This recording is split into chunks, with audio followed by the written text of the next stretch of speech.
જય ભીમ, જય સંવિધાન, નમો બુદ્ધાય. મિત્રો, હું છું જિજ્ઞેશ રાઠોડ. ને મિત્રો, આજે વાત કરવાની છે જે વિશ્વ વિભૂતિ મહામાનવ ડોક્ટર બાબા સાહેબ આંબેડકર, જેને સંવિધાન બાંધ્યું હોય, જેને આ દેશની અંદર જેને સંવિધાન લાગુ હોય છે, એવા જે મહામાનવનું જેને અપમાન કર્યું છે, એવા હિંમતનગરનો જે ભરતસિંહ ઝાલા દરબાર છે, અને તે ઇન્સ્ટાગ્રામમાં એક ચેનલની અંદર જેને અભદ્ર ટિપ્પણી કરી છે બાબા સાહેબની. અને પછી મેં એને ફોન કર્યો છે, અને તોય પણ મારી સામો થાય છે, અને એવી રીતે વાત કરે છે કે મારા શ્રીરામ વિશે અભદ્ર ટિપ્પણી સામેવાળાએ કરી. એટલે મેં એવી રીતે એને વાતચીત કરી કે જે તારા શ્રીરામ વિશે અભદ્ર ટિપ્પણી કરી હોય તો તારે એની ઉપર લીગેલી એક્શન લે તું મારો ભાઈ. જે આ મહામાનવ જે બાબા સાહેબ આંબેડકર છે એનું તું અભદ્ર ટિપ્પણી ન કરાય મારો ભાઈ કીધું. અને તારી ઉપર એટ્રોસિટીની ફરિયાદ થાય અને જામીન નહીં મળે અને જેલ હવાલે થાય. એક તો હમણાં વિધિથી જેલ કાપીને આવ્યો છે, તો હવે તુંય કીધું જાય ભાઈ મારો ભાઈ કીધું. એટલે ગમે એ સમાજ હોય, મારે કોઈ સમાજ આરે કોઈ વાંધો નથી, પણ જે આ હરામીના પેટનો જે આ જે ભરતસિંહ ઝાલા છે એની આરે જ વાંધો છે. કારણ કે એને બાબા સાહેબનું અપમાન કર્યું છે એટલે વાંધો નથી, નકર મારે એને હું કાંઈ ઓળખતો નથી અને મારે કાંઈ એને લેલા દેના નથી. પણ જે આ બાબા સાહેબનું અપમાન કર્યું છે ને જે ભરતસિંહ, આ એના વિશે વિડીયો આપણે મૂકવામાં આવ્યો છે. તો હરામીના પેટને કીધું ભાઈ તું સુધરી જા અને તું આવી રીતે બાબા સાહેબનું અપમાન કરીમાં. કારણ કે બાબા સાહેબે તારું શું બગાડ્યું તે જે મહામાનવનું તું નામ અપમાન કરે છે, જેને સંવિધાન બાંધ્યું છે, જેને સંવિધાન થકી આપણે જે જીવી રહ્યા છીએ.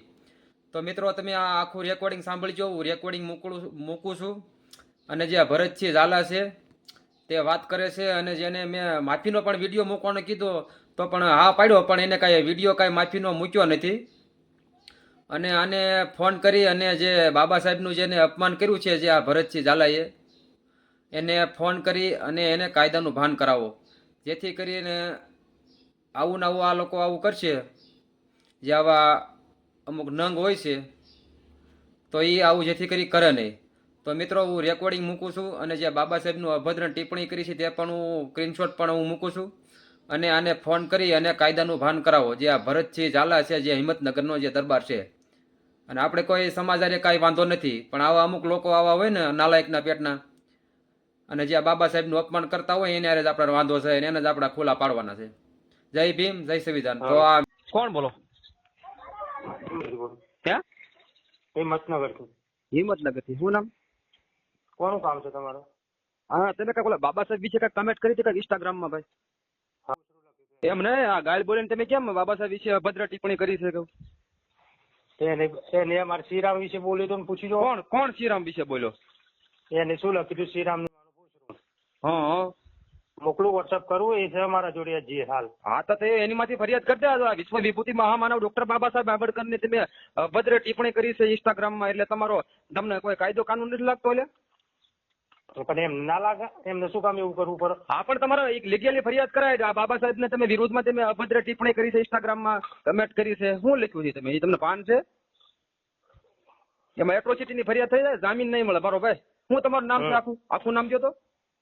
ઝાલા ભરતસિંહ. ઝાલા ભરતસિંહ. શેમાં આવો? દરબારમાં? ઓહો. એટલે દરબારમાં હોય એટલે તમારે આમાં કોઈ કાયદો કાનૂન ન લાગે? એટલે ભાઈ બધોનો કાયદો કાનૂન લાગે જ છે. તો તમે કેમ બાબા સાહેબ વિશે અભદ્ર ટિપ્પણી કરી? એમાં મારા એકની નથી, એના ઉપર 50 જણો આ જે મેં લખેલું છે ને એ જ લખેલું છે 50 જણોનું. હા, મોકલું તમને વિડીયો ને એ બધું મોકલું. એટલે કોને કોને 50 વખત કરી ટિપ્પણી? જે તમે એમ બાબા સાહેબ વિશે મને કહો છો ને, હા, મારો જવાબ જે છે ને એ બીજા 50 જણોનો એ જ જવાબ છે. એ ભાઈ ઉપર લો. એ મારે નથી સાંભળવાનું. તમે બાબા સાહેબ વિશે અભદ્ર ટિપ્પણી શું કામ કરી? તો અમારી લાગણી દુભાઈ છે. બરોબર. એ વિશ્વ વિભૂતિ મહામાનવ છે. એ બરોબર. આ દેશ આખો હાલે છે ને એ સંવિધાન થી હાલે છે. આ દેશનું બંધારણ એને બાંધ્યું છે બાબા સાહેબ. સમજ્યા તમે આખી વાત? તમે તો તમે એની ઉપર તમે અભદ્ર ટિપ્પણી ન કરી શકો, કમેન્ટ ન કરી શકો. એ અભદ્ર તમે કેવું એમાં ગાળ બોલીને એમાં તમે મૂક્યું છે, એ તમને ભાન છે? તમને પેલા હું તમને વિડીયો મોકલું, એની અંદર જવાબ. વિડીયો નહીં, તમારે આની માથે તમારી માથે એફઆઈઆર થશે. બરોબર. અને તમારે તમને જામીન નહીં મળે, અને આમાં તમારે પોલીસ કેસ થાય અને કોર્ટના ધક્કા થાય. એટલે તમારે છે ને માફીનો વિડીયો બનાવીને મોકવો પડશે તમારામાં. તમારા 50 જણાના ફોન આવશે હજી. આમાં કેટલાના? હા, બરોબર. હા, હું કહો તમે બોલો હવે. સારું, મોકલું. ચલો, હે બનાવીને મોકલું. આ વિડીયો તમે બનાવીને મોકલો ને. આ વિડીયો આપણે જે વાત કરી ને એ વિડીયો હું વાયરલ કરું છું યુટ્યુબમાં, અને તમારો નંબર બંધ થઈ જાય અને તમારી માથે એફઆઈઆર થાય. તમને ખબર છે? પેલામાં તમે યુટ્યુબમાં તમે છે ને આ તમે ઓલું મોકલો હાલો મને બનાવી વિડીયો, માફીનો વિડીયો મને બનાવીને તરત મોકલો, બરોબર? નકર હું તમારો આ નંબર ને બધું યુટ્યુબ માં ચડાવું છું ને કરું, અને પછી ફરિયાદ થશે પછી મને ન કહેતા, બરોબર? મિત્રો તમે જે આખો ઓડિયો સાંભળ્યો જે હતો હિંમતનગરનો જે ભરતસિંહ ઝાલા હતો અને તેને બાબા સાહેબનું જેને ઘોર અપમાન કર્યું હતું, જેને અભદ્ર ટિપ્પણી કરી હતી, જે ખરાબ કમેન્ટ કરવામાં આવી હતી, જે વિશ્વ વિભૂતિ મહામાનવની ડોક્ટર બાબા સાહેબ આંબેડકરની, અને એને મેં પણ ફોન કર્યો, તમે આખું આ રેકોર્ડિંગ સાંભળ્યું અને મને એવી રીતે વાત કરી કે હું જે અભદ્ર ટિપ્પણી કરી છે અને હું માફીનો વિડીયો મૂકું છું, પણ મિત્રો વિડીયો મૂક્યો નથી, અને જે આને કાયદાનું ભાન કરાવો અને આને ફોન કરો, જે આ લુખીના પેટનો છે, અને મેં એને એવી રીતે પણ વાત કરી કે તને કાંઈ કાયદો કાનૂન લાગતો નથી, તો એ આ શરમ વગરનો છે અને માફીનો કાંઈ વિડીયો મૂક્યો નથી. પણ હવે કાંઈ વાંધો નહીં, માફીનો વિડીયો ન મૂક્યો હોય તો કાંઈ વાંધો નથી, પણ આવા લુખાઓને તો ખુલ્લા પાડવા પડશે, કારણ કે જે આ મહામાનવો જે છે એને વિશે જે આવી અભદ્ર ટિપ્પણી કરતા હોય તો એને ખરેખર શરમજનક વાત કહેવાય. એટલે આ લોકોને આ જે વ્યક્તિ છે જે ભરતસિંહ ઝાલા છે એને ફોન કરી અને તમે આને કાયદાનું ભાન કરાવો, અને નંબર પણ મેં મૂકેલો છે, અને જે સ્ક્રીનશોટ પણ તમે જોયો જે ઇન્સ્ટાગ્રામની અંદર જેને આ અભદ્ર ટિપ્પણી કરી હતી જે બાબા સાહેબ વિશે, અને જે હિંમતનગરનો જે આ ભરતસિંહ ઝાલા છે અને આને ફોન કરી અને કાયદાનું ભાન કરાવો. અને મિત્રો અમારા આવા ને આવા રેકોર્ડિંગ સાંભળવા માટે અમારી જિજ્ઞેશ રાઠોડ નામની ચેનલને લાઇક, શેર અને સબસ્ક્રાઇબ કરી દો, જેથી કરી અમે નવા વિડીયો અમે તમારા સુધી પહોંચાડતા રહીશું. તો મિત્રો ઓડિયો માત્ર એટલું, મળીશું નવા ઓડિયોમાં, ત્યાં સુધી જય હિન્દ, જય ભારત, જય સંવિધાન.